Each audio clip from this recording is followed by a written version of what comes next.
Sa social media post ng Dreamscape, nagpasalamat at tuluyan ang nagpaalam ang isa sa mga paboritong karakter sa Batang Quiapo na si Noy na binigyang buhay ni Lu Veloso.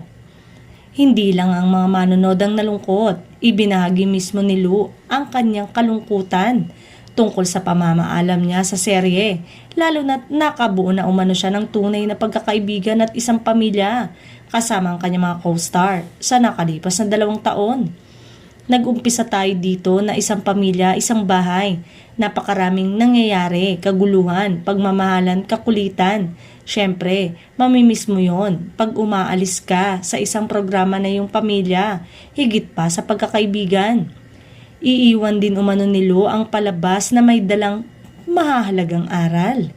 Bagamat natapos na ang kanyang karakter, inaanyayahan niya ang lahat na ipagpatuloy ang panonood ng FPJ Batang Quiapo dahil naglalarawan umano ito sa tunay na buhay at magsisilbing eye-opener para sa marami.